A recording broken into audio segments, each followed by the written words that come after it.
کے پاس آ گئی اور اسے کہا کہ زرقہ کی طبیعت خراب ہے، میں اسے گھر چھوڑ کر آتی ہوں۔ لطیف بیگم نے پوچھا کیا ہوا ہے؟ نورین نے بتایا کہ بی بی جی زرقہ جوان ہو گئی ہے۔ لطیف بیگم سمجھ گئی، اس نے کہا ٹھیک ہے جاؤ گھر چھوڑ آؤ۔ نورین زرقہ کو لے کر اپنے گھر آ گئی اور اپنے کچے کمرے میں آ گئی۔ اس نے دروازہ بند کر دیا۔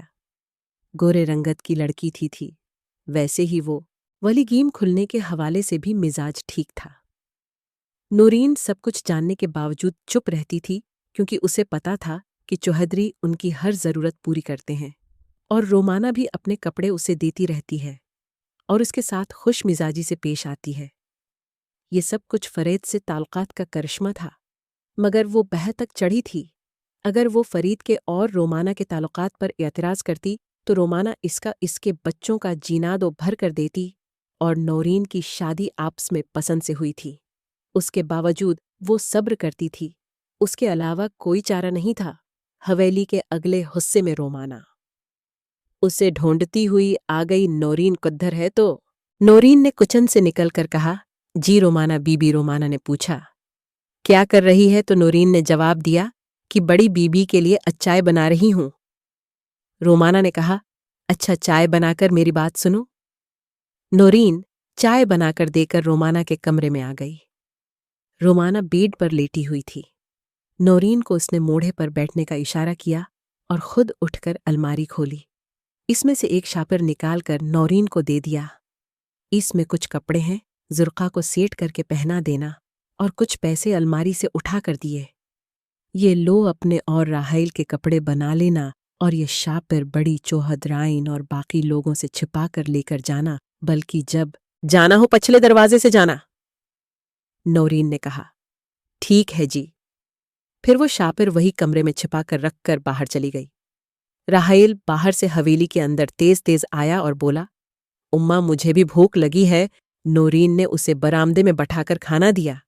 اسی وقت چوہدری کی دونوں بیٹیاں اسکول سے واپس آئیں۔ ان کا بھائی چوہدری نہال نہیں آیا تھا، شاید ابھی تک باہر تھا۔ اتنی دیر میں وہ بھی بیگ اٹھائے اندر آ گیا۔ حیل اس وقت تقریباً 10 سال کا تھا، مگر گاؤں کی آب و ہوا اور خوراک کی وجہ سے اپنی عمر سے تقریباً 2 سال زیادہ لگتا تھا۔ ارم چوہدری کی عمر اس وقت 18 سال تھی۔ وہ بلا کی خوبصورت اور جوانی جیسے اس پر ٹوٹ کر برسی تھی۔ در از قد لڑکی تھی۔ یہ دونوں اپنے کمروں میں چلی اور گئی تھیں۔ اس نے کھانا ختم کر لیا۔ نورین نے آ کر برتن اٹھا لیے اور راحیل سے کہا کہ بجلی چلی گئی، ٹینکی میں پانی نہیں ہے، مجھے ٹنی لا دے بالٹی میں، پھر کہیں جانا۔ حویلی میں پچھلی طرف میں ایک غسل خانہ اور ایک بات بنا ہوا تھا۔ راحیل ہاتھ میں بالٹی پکڑ کر پانی بھرنے کے لیے آہستہ آہستہ جا رہا تھا۔ پیچھے سے کسی نے اس کے کندھے پر ہاتھ مارا۔ راحیل نے پیچھے مڑ کر دیکھا، توارم چوہدری تھی۔ وہ شاید کپڑے بدلے یا نہانے جا رہی تھی۔ ارم نے پوچھا کیسے ہو راحیل؟ راحیل ٹھیک ہوں بی بی جی۔ ارم نے پوچھا کیا کرنے جا رہے ہو؟ رائی نے بتایا پانی بھرنے جا رہا ہوں۔ ارم نے اچھا کہا اور غسل خانے میں چلی گئی۔ غسل خانہ اونچے بنے ہوئے تھے، 2 سٹیپ سیڑھیوں کے بنے ہوئے تھے۔ تیسرے سٹیپ پر غسل خانہ تھا۔ راحیل ڈر گیا۔ اس نے جلدی سے بلٹی اٹھائی۔ اوٹیب راحیل جلدی سے بلٹی اٹھا کر واپس آ گیا۔ وہ پسینے سے شرابور تھا، سوچ رہا تھا کہ لگتا ہے ارم چوہدری نے اسے تانک جھانک کرتے ہوئے دیکھ لیا ہے۔ اس نے پانی کی بالٹی کچن کے باہر رکھی اور ماں کو آواز لگائی کہ پانی رکھ دیا ہے اور میں باہر جا رہا ہوں۔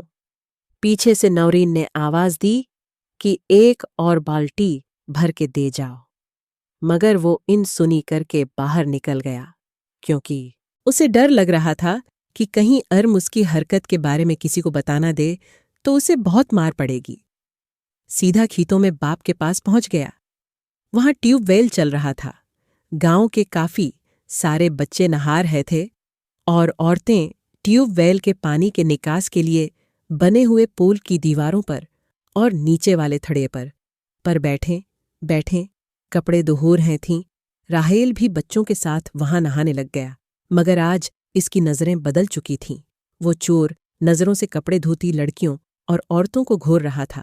کپڑے دھونے اور بچوں کی شرارتوں کی وجہ سے پانی کے چھنٹوں سے تقریباً سب عورتیں بھیگ چکی تھیں۔ سب سے زیادہ وہ عذرا امی کو دیکھ رہا تھا، اس کی شادی ہو چکی تھی۔